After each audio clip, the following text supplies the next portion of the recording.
Enjoy this Wild Soul Gathering production. I'm Dr. Sandra Marie. Pour yourself a really tall glass of spiritual curiosity and join me for the Happy Hour for the Spiritually Curious podcast. In the spirit of happy hour, cheers to some new insights, peace, revitalization, and perhaps an aha moment that may change your life. Welcome, everyone. Today we're going to focus our conversation on intimacy. Bet you didn't know this, but June 1st, 2024, we will be celebrating the first National Intimacy Day. Our guests, Elsbeth Muth and Freddie Zental-Weaver, will delve into the relevance of this day and the influence of intimacy on consciousness as well as physicality. This amazing husband-wife team, as well as business partners, very interesting, have assisted thousands of couples and singles create lasting intimacy and fulfillment in their life as well as their relationships. They have been featured on Showtime's documentary series Sexual Healing and the Emmy Award NBC show Starting Over. They're also best-selling authors of Sexual Enlightenment, that's been endorsed by one of my favorite people, the world-renowned spiritual pioneer, Dr. Michael Beckwith. Elsbeth and Freddie are also the co-founders of the Tantra Nova Institute, and they're the originators of the June 1st National Intimacy Day. So welcome to the Happy Hour for the Spiritually Curious podcast. It's great to have you both here. Great to be here. Thanks, Sandra. Yeah, thank you so much, Dr. Sandra. Yeah. Before we delve into some of the topics that I'd like to talk about, Elsbeth and Freddie, how did you two meet and how did you start your journey with intimacy as your life's work? Like, I don't think most people think that that would be the journey they'd be taking. Yeah. Okay, so I'll kick it off. So my name is Freddie Zental-Weaver, and I was first introduced to a core of our curriculum that we teach when I was 13 years old. I was living in Hawaii, going through my puberty, spending a lot of time in the shower, as a lot of guys are doing at that age and time. My father at the time was a practicing psychiatrist and very evolved and took pity on me, gave me a book to read on how to integrate sex and meditation. Wow. So I loved it. My girlfriend loved it. And even more than that, I had a dream, an idea, a hope, a deep desire to go on to college on athletic scholarship, but didn't believe I could do it. Well, the practices assisted me in getting out of that belief to shifting with ease, grace, and flow towards the belief of going to college on athletic scholarship. And I did all the things that you would do that. It was just with ease, grace, and flow, and I did go on to college on athletic scholarship. After college, I kept reading books on this topic and going to workshops and applying these principles in my personal relationships. Didn't think I would teach this. I was in the software business for many years in San Francisco. And what I knew after about 10 years, it was just a job. And what I knew about my own inspiration, something was missing, engagement in my own fulfillment and happiness. And there's an opportunity in Chicago, and the company hired me, moved me here. And I was single, online, looking for Shakti, a female Tantra partner. And Elsbeth's profile showed up online. And we met, and that was 23 years ago. And 6 months to the day we met, we what I call transcended the romantic drama and created Tantra Nova as our baby. And this is what we've been doing for the last 23 years all over the world with couples and singles and individuals. And I can't think of any other more impacting way to shift something that we deeply want to create in our life that seems to elude us than learning how to work with our life force of sexual energy to get more intimately into me, I see, connected to that dream and hope and desire. We'll get into that. Okay, I'm excited about that. My story is so different. So just to see the juxtaposition here and how we ended up together, it's like I didn't have a dad, unfortunately, who gave me a book. I wish I would have had a dad who would have given me a book on sex consciousness when I was a teenager, but that was far from it, not customary in my family. As you can tell, I grew up in Germany and came to the United States in my late 20s to do postgraduate work in music, and then moved on to get my doctorate in education, and then moved into management consulting, and that was all great. Became a great management consultant in the 90s, yet there was a moment when I really got very despaired over my intimate life. I had this pattern of attracting unavailable men. And while that was exciting, most of the time I was alone. And that was the time when I, looked at if I were not to change that trajectory, I would end up without lasting intimacy and love in my life before I leave this planet. And I did not want to settle for that. And that was the time when I decided to delve deeply into the practice of Tantra as a discipline, not just like reading a book here and there, And it was so life-changing. What I discovered in the process of the tantric practice, the healing, the clearing, was that I had held distrust towards men. I was not aware of that. If you had known me back then, you would not have called me a distrusting bitch. I was really kind and open and inviting. But underneath, obscured to the conscious mind and the subconscious, there was something lingering from a much earlier time in my life, disappointment with my first love and boyfriend. And there was something, when we make nanosecond decisions to cope in life, be it as a child or an adolescent or even later, that we may not even remember exactly what we decided, but the feeling remains. And so it had something to do with like, you cannot trust men. They are not there when you need them. And so that all could get cleared. And I had worked on that in therapy before, and I thought it was complete. However, as I said earlier, some of what is in the way for us lives on the subconscious level that is not visible from the conscious mind, so we cannot talk about it.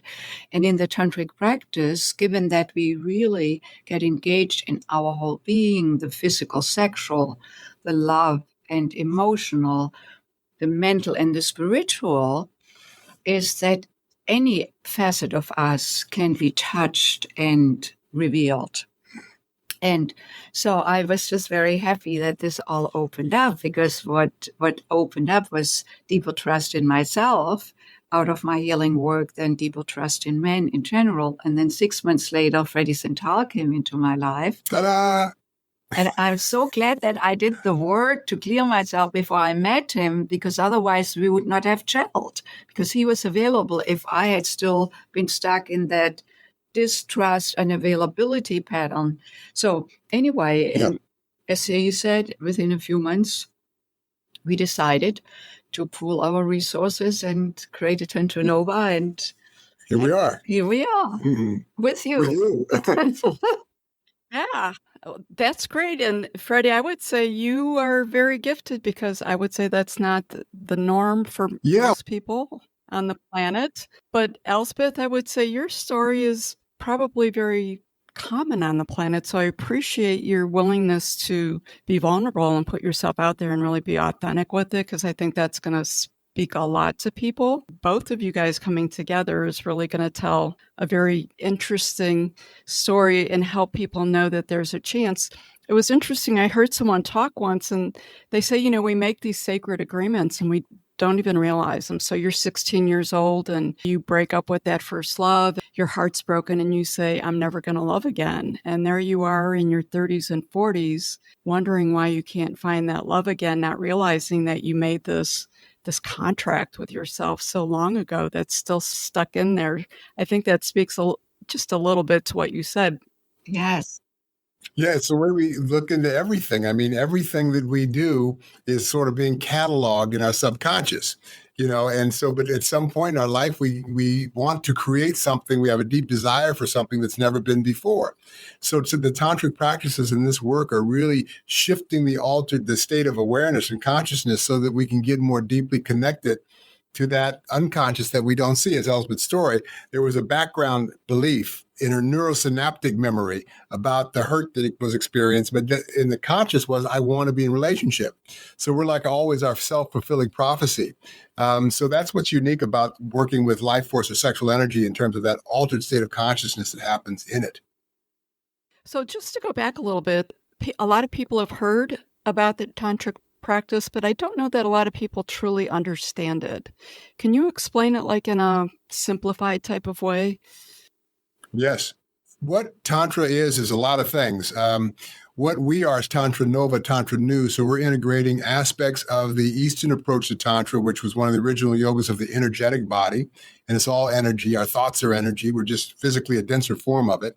And we're integrating approaches from the West in transformation in terms of generative language, how we create our reality in language, creative self-discovery, how we discover ourselves in the creative process in music, movement, and art. And then working consciously with a sexual meditation that we teach in working with what happens in that altered state of the sexual, whether you're doing our work, conscious work or not. When we're in that energy, we are more open, loving, vulnerable, receptive. So emotionally, we're changed. Chemically, more endorphin, serotonin, oxytocin, the feel-good hormone. So we're in an altered physical, chemical state. Now with the distinctions that we teach in terms of breath awareness and certain types of breathing, energy awareness, and intention, like I want to create a beloved or work that's fulfilling or a place that's inspiring, whatever it might be, we get more deeply connected in this altered, intimate state to our subconscious neurosynaptic story, frequency, belief, than we do when we're in our just conscious left brain analytical, oh, thank you, I understand, that's why thing. And we can start to shift something at a frequency that's not really available to us in our conscious mind. So that altered state allows us to, in the sexual, allows us to get, and that's the sexual intelligence. That's what sexual intelligence is really all about, is remembering what we've forgotten, because that state of nothingness that happens, French call it the little death, the orgasmic moment, and learning how then to expand that and extend that and breathe and be in that zero balance place to then bring in what we most deeply desire. It's interesting how that begins to take hold in our regular life. Things just start showing up with ease, grace, and flow. It's like we don't notice red cars until we have one. And then they're everywhere. They always were everywhere. Exactly. I love that. And I love how it permeates everything in life. So what prompted you to initiate the first ever National Intimacy Day? And is there any relevance to the June 1st? Okay, the first question first. Mm-hmm. So, we have Valentine's Day, we have Sweetest Day, but Intimacy Day goes to another level. So, given that this hadn't existed yet, we came up with it actually also with the assistance of our publicist who brainstormed with us, said, yeah, that's really a great idea. And then we can create events around it and celebrations, be that by oneself or with a partner or as a group. Or we have a workshop, an introductory workshop on that day. So for people to, if they want to experience more, they can join us by Zoom. And really the celebration of intimacy as it shows up in so many forms, because there's emotional intimacy, spiritual intimacy, mental intimacy, physical intimacy, sexual intimacy. They are of different gradations. And there's intimacy with another, with a beloved. There's intimacy with a child. There's intimacy with myself, as Freddie called it earlier. Into me, I see. And from there, I can see into the other. If I cannot see into myself, how can I see into another? So this is really the day of celebration. And June is just like everything is so flourishing and opening, as we want to be in intimacy, intimate connection with self or with another. And it's my birthday month. Nice. Very nice. Yeah. June 15th. So what big celebration? I know that we're recording this before June 1st. What big celebrations do you have planned? So there is a web page people can go to when they go to our website it's called I Day, Intimacy Day, I Day. Mm-hmm. Just go there. There's also, are some gifts, and there is this workshop offer that you can, register and show up for. It's called Secrets to Lasting Intimacy. And it's a way of getting a taste of what it's all about. So that is one form of celebration. And then, of course, we are very much, if you're in a relationship, we are very much for celebrating intimacy with your beloved. That can be a special meal or a special kiss. It's not about the magnitude of it. It's about the gesture. Very important. That's very important.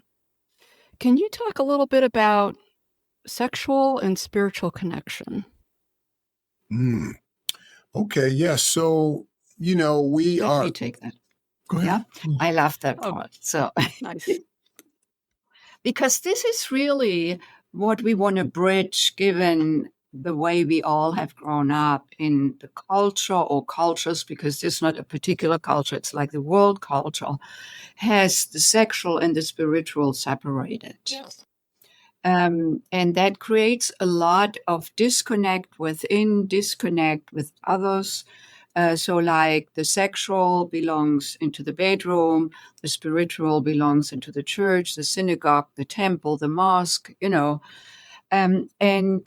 it's totally fine. We are not saying now bringing sex into these houses. What we do say or suggest is that each of us is this temple, this sacred temple that embodies the physical sexual just as much as the spiritual and consciousness. We are both earthly as well as heavenly beings. And we always have been. So it's not that we create something new. We just remind ourselves that they coexist, the earthly and the heavenly, the sexual and the spiritual. And then the practices further lead us there.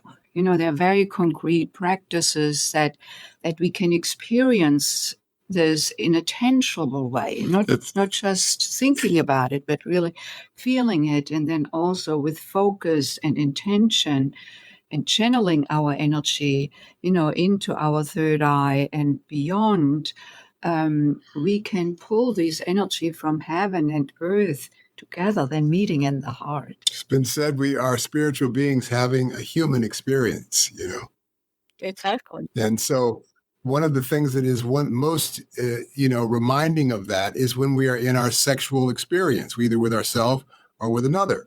And we're in that orgasmic moment of creation that was creating life before we had language. There's something very informative about being conscious in that state that allows us to shift the way that we create our life, experience our life, be in our life. And that's been what we've been doing for the last 23 years with couples and singles all over the world. I think that's the reason this work has continued to flourish, to be available. People keep, getting something out of it, returning, and new people keep coming. And it's something that is not teaching someone something new. It's reminding us of what we've forgotten. Because in the beginning, we're in the womb and it's just, womb service. We're just floating in the embryonic fluid and it's wonderful and there's no worry. Then all of a sudden, whoosh, we're born, bright lights, whacked on the bottom. Some guys are getting their wee-wees cut and you're thinking, send me back. And life happens, good days, bad days, falling in love, money days, no money days. And then we get to some point in our life where we want to create something that we've never experienced before in our life. That imagination is the connection to this elegant design of the universe that we are, our imagination. And so how do we then shift this clay that we look into the world from, which are all the experiences that we've experienced, kind of like what Elsbeth was talking about in terms of, the sexual experience early in life and how she kind of lived from that experience and shifted it after deeply being, curious about it, like a curious witness of ourselves, to move then with ease, grace, and flow. So these are the practices to assist in shifting these very deeply rooted beliefs one of the things that religion, not that we're religion, Tantra Nova, but one of the things religion does have in common, all religions, and that's made it so powerful, is belief. Because once you believe something, and a lot of what we believe is just been appropriated from our experiences, because we can believe anything we choose to believe. If we believe it, then it starts to show up. It's really interesting. That's the quantum of how it works in our consciousness in our life, in terms of anyway. So. I agree. Bringing it back to the sexual spiritual is then what Freddie said about wanting to create something new or what I never have experienced before is that in the tantric practice, we actually learn how to draw on creative energy that brings forth life. It's the most powerful energy there is. It's more powerful than nuclear energy. Now, nuclear energy can destroy whole countries, but it cannot create life. And so this sacred energy that creates life, what about learning to draw on that and draw it up so that it can embellish my love, my heart, open my heart, that it can inform and infuse my third eye and my mental thinking, my focus, and then into my spiritual self, the cosmic. And so they can dance. You can see it with my hands. They can dance. I can dance within all these different dimensions simultaneously. Now, this grows on you over time of practice. But that is really, and what opens up then, Sandra, is a sense of wholeness. We are no longer compartmentalized, or like I shut off my heart. And then I remember in my 20s, I was quite promiscuous because it was like, the attempt to get love through sex. And sex was easier to come by than love, actually, And so a little confused, and that was part of my journey to clear the confusion so that my sex and my heart can be in coherence. They have a very different frequency and nature, but they really complement each other very well. And when I channel my creative sexual energy up into my heart to support my heart to express itself further, herself further, and connect to my consciousness self. So this is just really a sense of peace, of joy, of connection with self, which I then bring to my relationship. The more I'm connected, the more I'm in balance, the more I can be here with Freddie in that way, the more the relationship can be at peace and in balance. Wow, Elsbeth, that was really, really powerful. And I love it because people start with all the separateness of it. And you did such a nice job of making the connection to the oneness on that multidimensional level. That was truly, truly beautiful. Thank you for doing that. That's going to be an important message for a lot of people to listen to, probably more than once. If you were going to create a roadmap to enlighten the way one looks at sexual energy, love, and the conscious heart, what would that roadmap look like? Well, it starts with breathing because that really starts to develop what we call the witness state of mind. So breath is the first piece, energetic awareness, and the witness state of mind. Those are the three pieces. So I could do a practice with your people now, just take about 30 seconds if you'd be willing. Oh, absolutely. Let's do it. Okay, great. So let's do this. This is just a simple breathing practice, and it just is an illustration of, well, you'll see what shows up for you. So you sit up as straight as you're comfortable being on top of your sit bones, really feeling the stack of your spine, and your eyes can be open, closed, your soft focus. Put a hand on your belly. Good. And now just allow yourself to bring your awareness to your breathing into your nose, down your trachea, lungs, extending into your diaphragm and belly like a big balloon into your hand on your inhalation.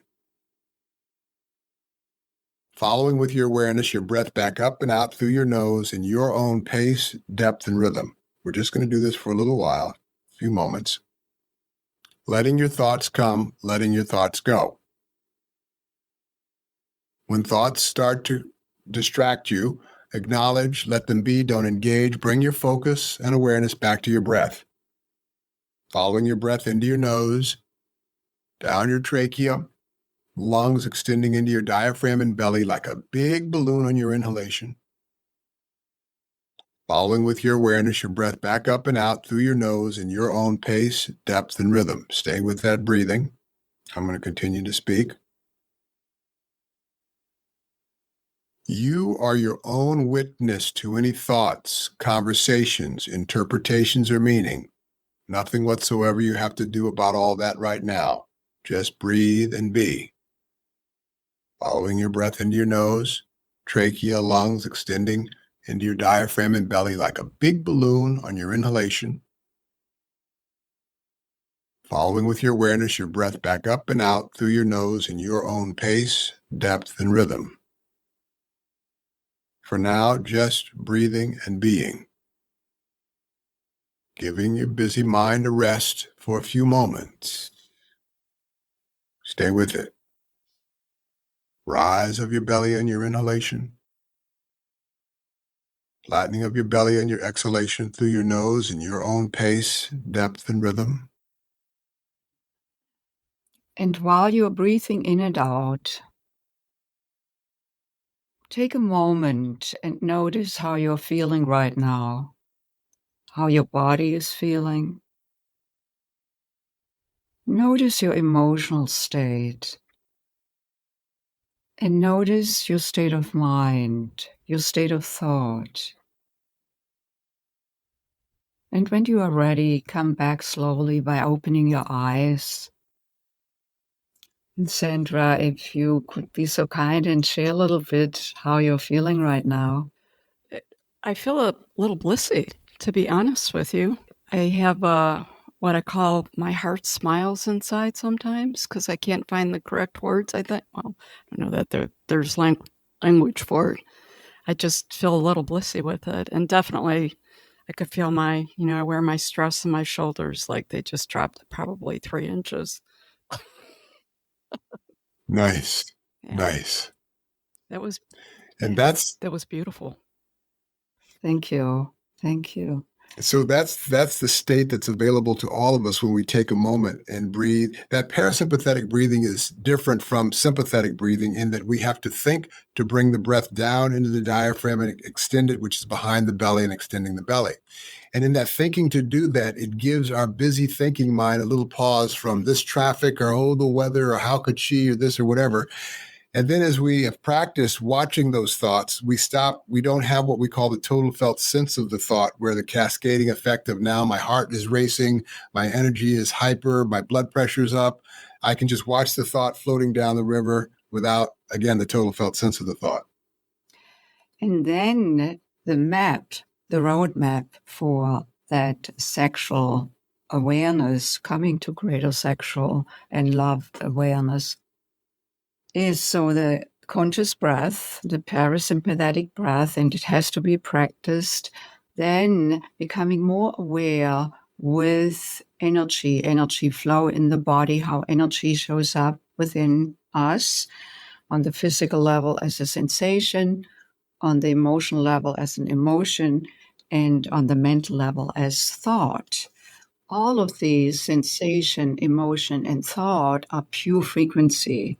We cannot touch them, we cannot see them, but my, do they have us, And so we want to become aware of it, because when I'm aware of something, I can move or take action with it. And probably the last of these energy awarenesses in the human being is sexual energy, because we are raised in a way that not to go there. If you go there in secrecy, or only go there when you are married. And then, is it someone else's energy? So to become aware of that energy, not just in response to it. So, because when I get horny, it's an impulse, it happens, but that's not consciousness. That's how we are as humans, and as animals, we are designed for that. It's wonderful. Just like when I get angry, it's an impulse. We humans are designed for that. A thought comes in, just unreflected, boom, However, what's different about the human being that distinguishes themselves from animals is that we are aware that we are aware. So I can become aware of what goes on in my body, including my sexual aroused impulses. And this is not good or bad. It's just, it just is. Just like anger is not good or bad. It just is. The question is, what am I going to do with it?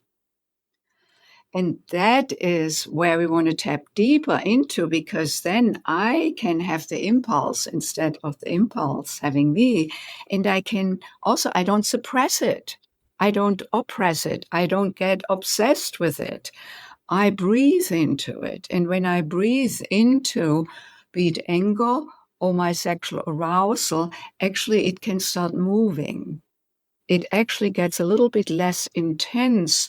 So I can be with it and say, okay, what about bringing up my aroused energy into my heart? Connect with my heart. Or perhaps I want to create something in my life and I use this wonderful, aroused, pleasureful, creative energy to imbue what I bring into the world. If we can create babies with it, wow, I could create myself with it. Absolutely.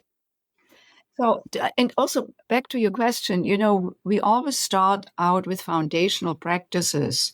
There are none aroused in nature, because if we were to go right away to sexually aroused practices, and by the way, there's no nudity in our workshops, all intimate practices are done as homework in the privacy of one's room, hotel room, or home, both if they are solo practices or partner practices.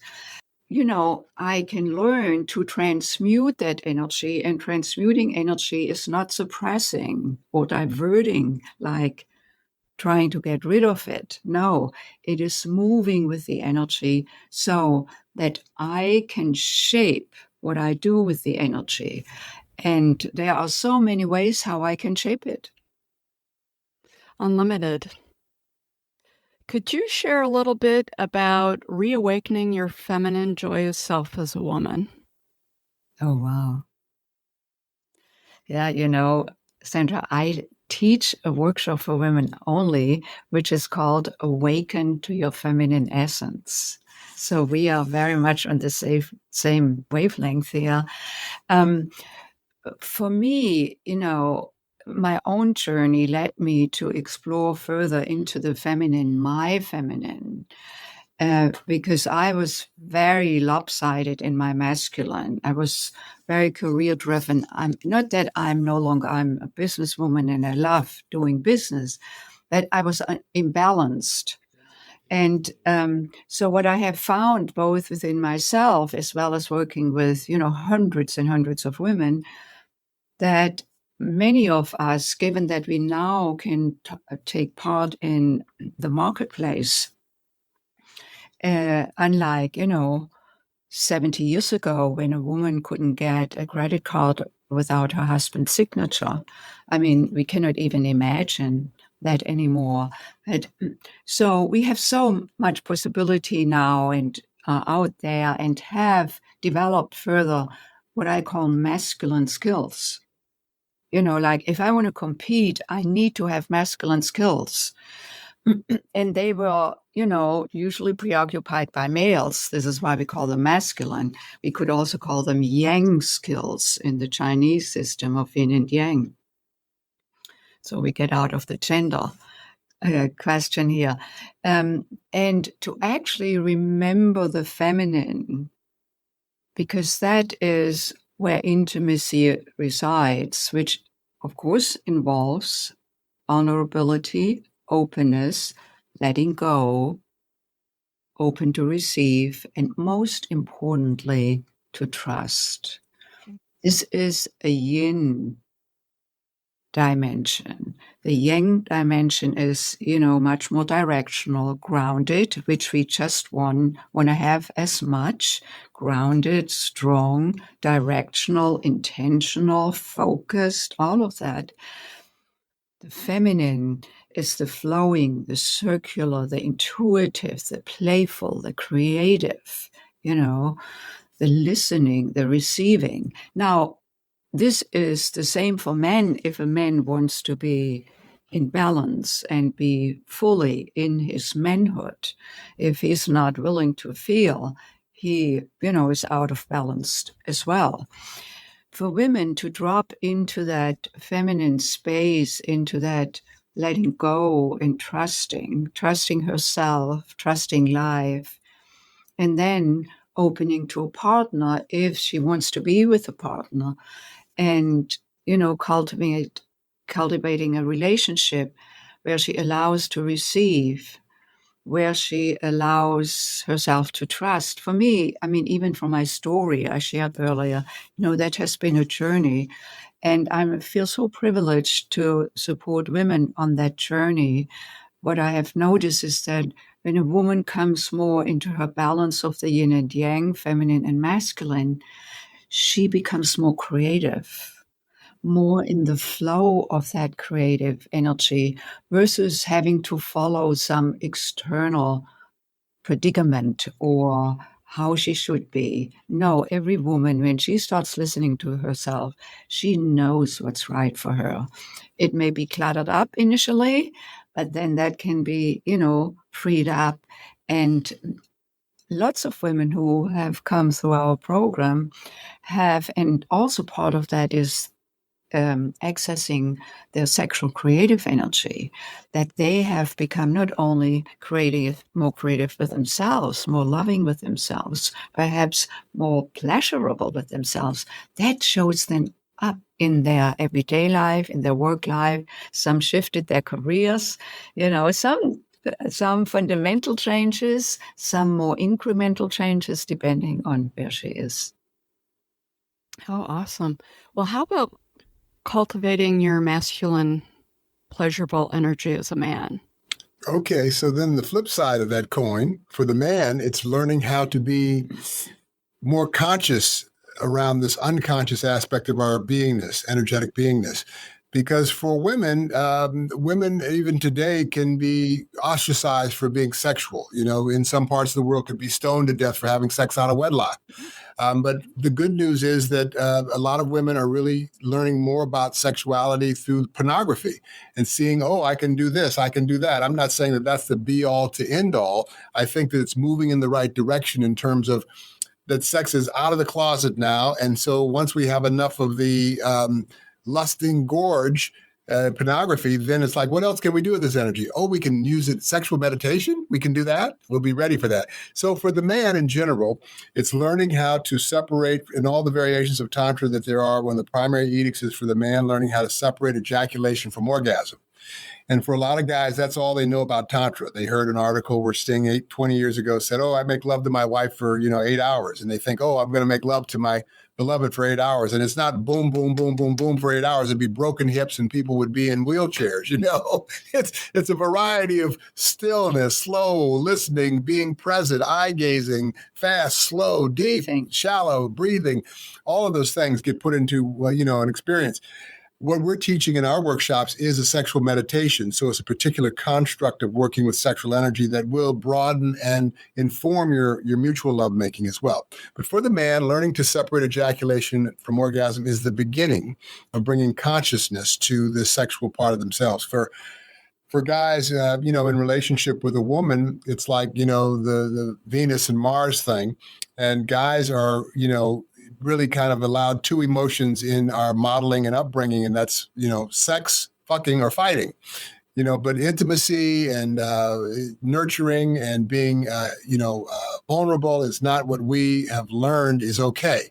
Yet it's part of the human experience. So for guys in learning how to separate ejaculation from orgasm, and in the construct of the ritual that we teach, the sexual meditation, it's like, well, I'm not going to ejaculate. So what do I do with this energy? Now learning how to breathe and be aware of that energy, bringing consciousness there, and that energy moving it to your heart. You can learn to do that and have heartgasms without the ejaculation, without refractory.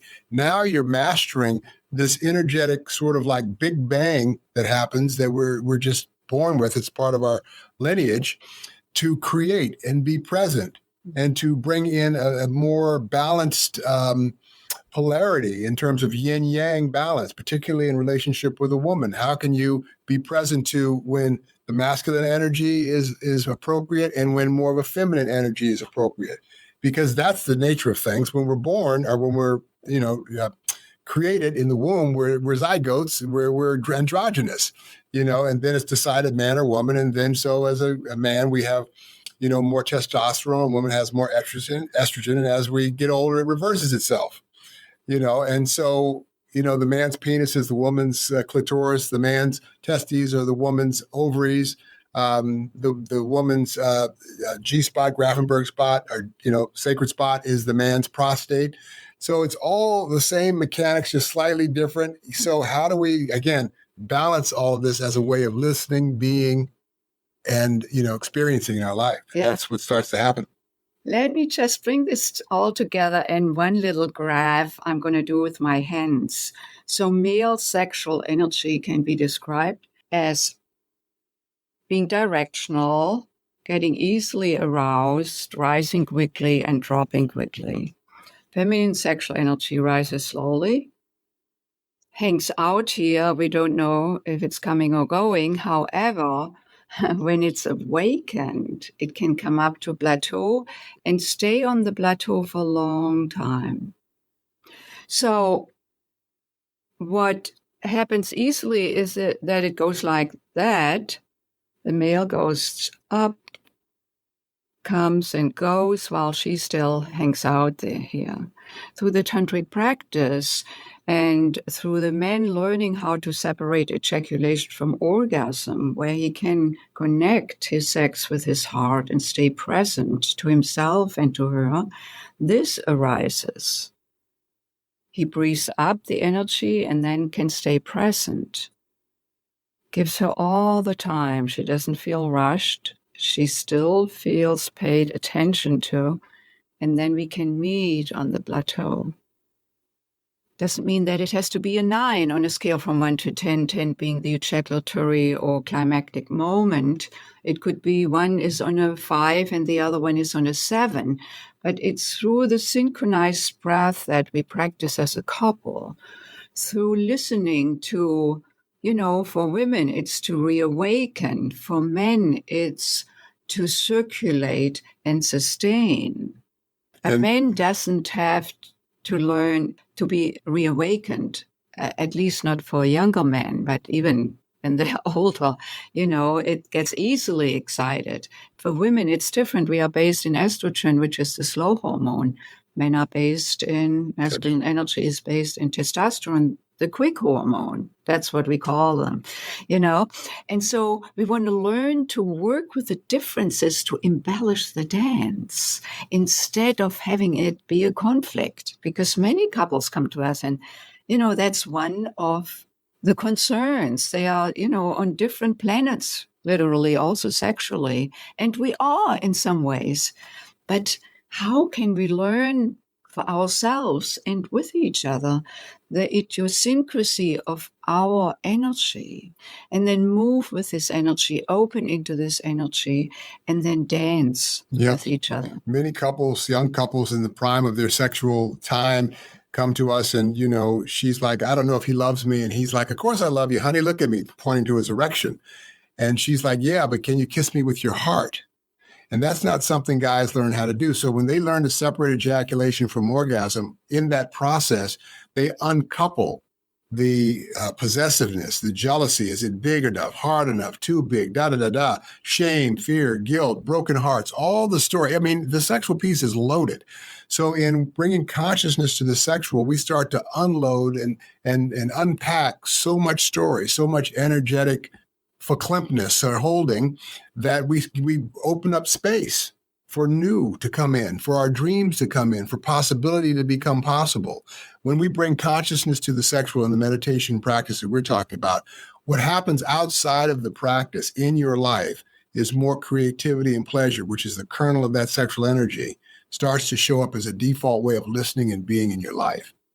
So if I said, oh, well, I hate my job, 30 more years of retirement, that dog doesn't hunt anymore because of what that does as a cascading effect.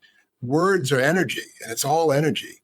So we start to become aware of what energy is doing with our thoughts, what our thoughts are. What are we saying? What am I believing? Again, belief is the key. And that's when we start to shift and experience our life in a different way. I mean, we're here for a little while. Let's dance, you know? Yeah, absolutely. And I can see how it transcends every part of our being. And like you said, Elsbeth, you've had people that you've worked with who really have changed the whole direction in their lives. So powerful, so powerful. You both have talked a lot about creativity. When accessing innate creative energy, you recommend listening to the wisdom of the heart and connecting the power of consciousness of the mind. It's a little bit of what you just talked about. Can you expand on that just a touch more?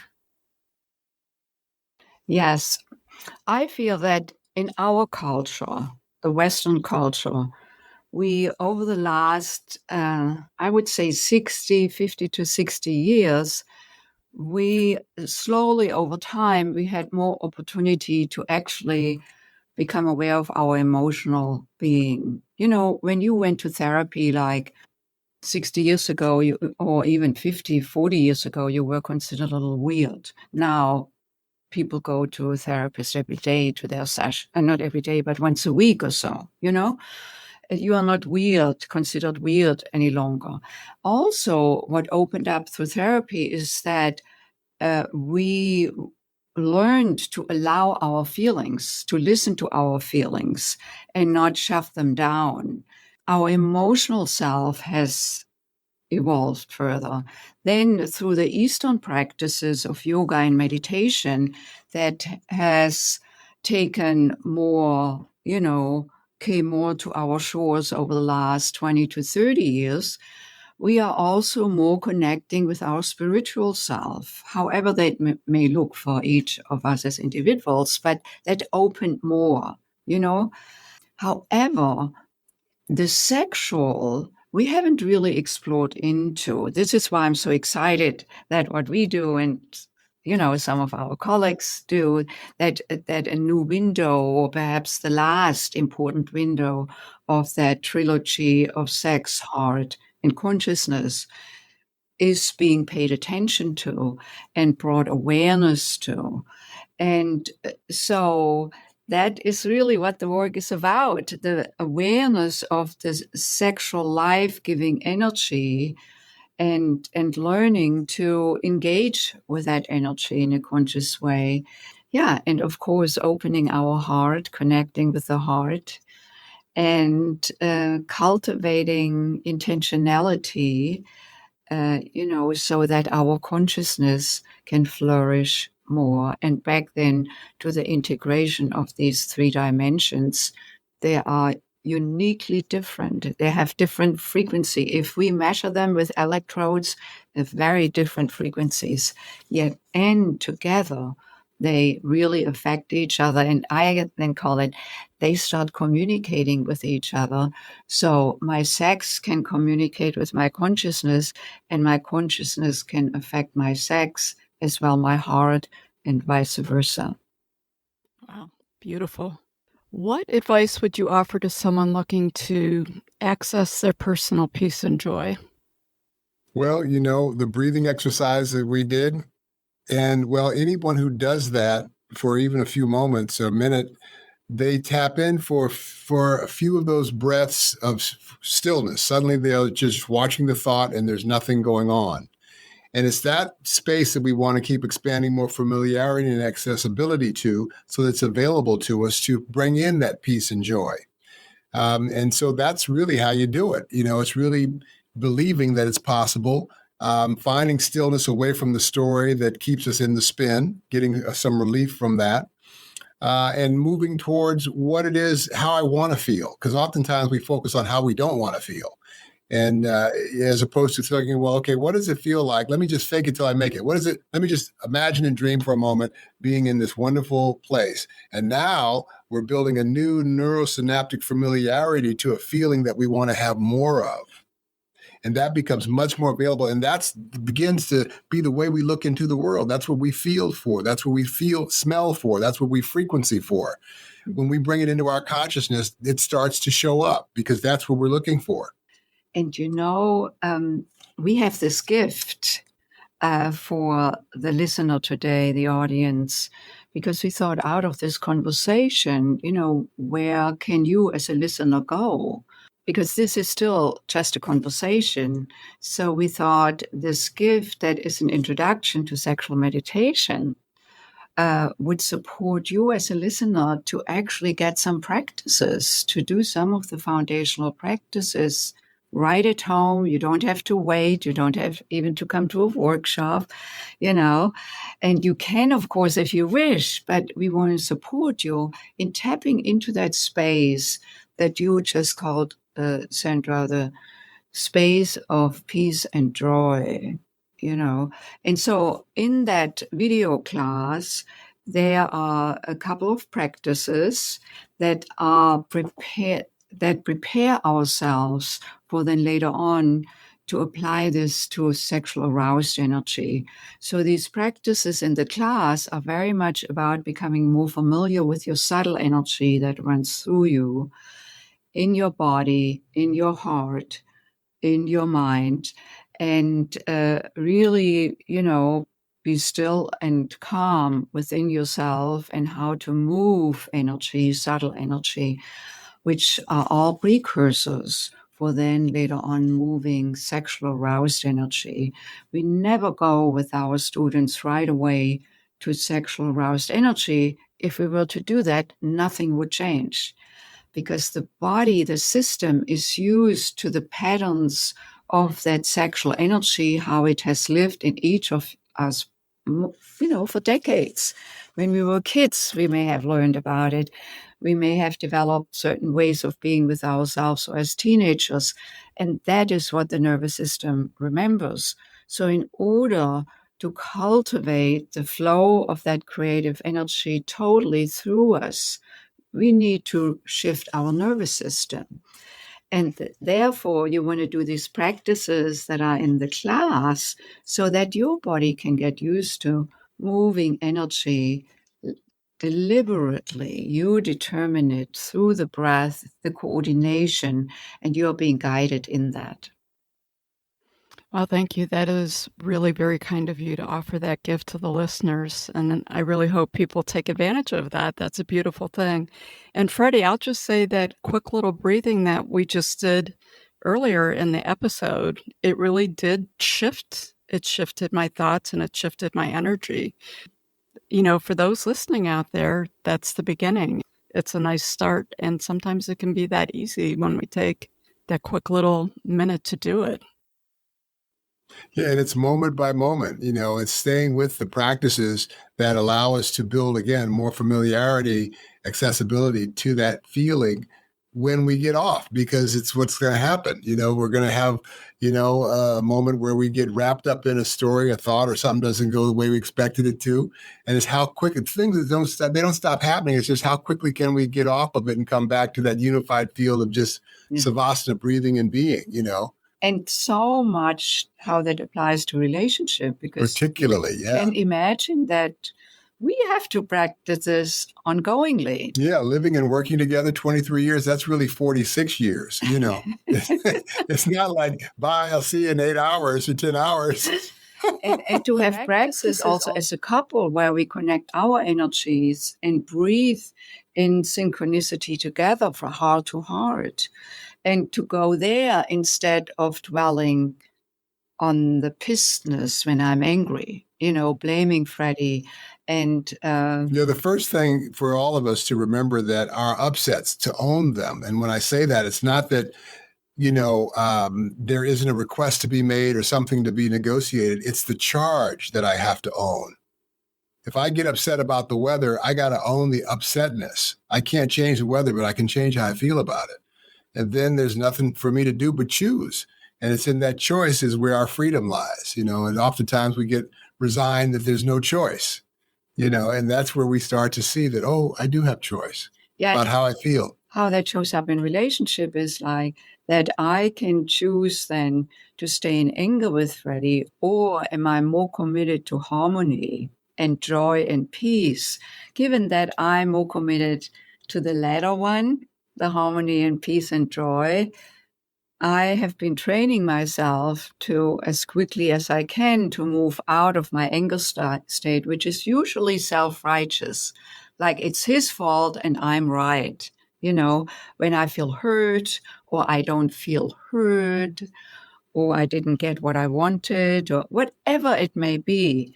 And not that the anger shouldn't come up. Again, the question is, am I going to stay in it or not? And that is where I have power over. And I ongoingly need to train my nervous system to not remain in it, choose, okay, I want to connect. And then instead of having a fight or, just She can talk from the heart about what it is that's there for her. And then I can get it. She doesn't come with the ego and the I'm right and you're wrong. She can come with what authentically came up for her, which was a feeling. And yet she owned the feeling. And now there's a request and I can hear it in a way that, I can choose to be, again, like her, like we both have committed to the relationship to create harmony and joy. It's, again, not that stuff doesn't come up. It's how can we share to keep moving towards this senior commitment of harmony and joy and peace and light and enjoying our life. And together. then what's specific about the tantric practice here, because other modalities like couples counseling may also, promote what we just said. However, there is one difference in terms of, again, where's our energy? So usually fighting lives in our justifying mind, like he is wrong and I'm right. I may feel it in my solar plexus area because that is where power, but also anger is felt in the physical body. I can shift to the heart. The heart doesn't argue. The frequency of the heart doesn't argue. And instead of keeping talking, we drop into the heart. Of course, I have to be willing to drop into my heart. Freddie has to be willing to drop into his heart. And then we can connect heart to heart, like this. Left eye gaze, synchronized breathing, and then we alternate breathing, receiving and sending. And now we're using our focused attention and intention on a location and breath. And that just takes you right out of the left brain analytical and gets you right into the energetic. So we're talking about shifting something energetically, not intellectually. And the heart is really a great anchor for any couple. Drop into your heart. You will resolve conflict much more quickly. Now, of course, that needs to be practiced and also initially. The nervous system needs to be familiarized and accessorized and massaged and, again, more familiar because it's not accessible when our body is totally wrapped up in a thought and a belief. If someone wants to work with you, what does it look like and how do they get a hold of you? So we have different workshop offerings. We also offer private programs, one-on-one programs for individuals, as well as also for couples. Our workshops are designed like a foundations workshop first, which is all about cultivating and deepening emotional intimacy. Sexual intimacy is not available if we are not deepened in our emotional intimacy. We can have sex, but it's not necessarily intimate. Two bodies can be together. And it's wonderful. It's just the first level of connection. Then there is an advanced workshop that follows the foundations workshop. It's for couples and singles. And when singles come, they pair up with a practice partner. That is how I came to Tantra. I worked with practice partners. Freddie was not in my life yet. That is what I wanted to see, what was in the way of me bringing the beloved into my life. And then the advanced workshop, the Spark workshop, is where we teach sexual intimacy through very particular rituals. And then we have a 3-month mastery program, a certification program. But in general, these workshop pathways are a great way of building your own capacity, connection with yourself, if you're in couplehood, connection with your partner. And then we have also in the private programs, it's the same foundational work first, and then the second half of the program is, sexual intimacy. And then, as I said, we have an introductory workshop both on the 7th of May and then on Intimacy Day, the National Intimacy Day on June 1st, which is really, if you want to get a more of a taste beyond the conversation today, that's a great way as well to explore into. Freddie has an all-men's workshop, Men, Sex, and Power, where he guides men into expanding their emotional, virtues and expression, and also how to connect, becoming grounded in their manhood, grounded in their sex, and open in their heart, and connect the sex with the heart. I, as I mentioned earlier, teach the Awaken to Your Feminine Essence workshop for women only. The men's workshop and the women's workshop can be attended both in person and by Zoom. The other co-ed workshops are all in person in Chicago.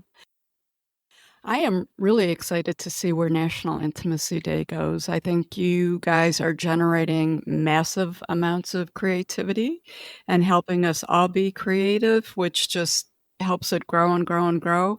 And I think this will be something that'll take off, and it'll be interesting to see the different iterations as we move forward.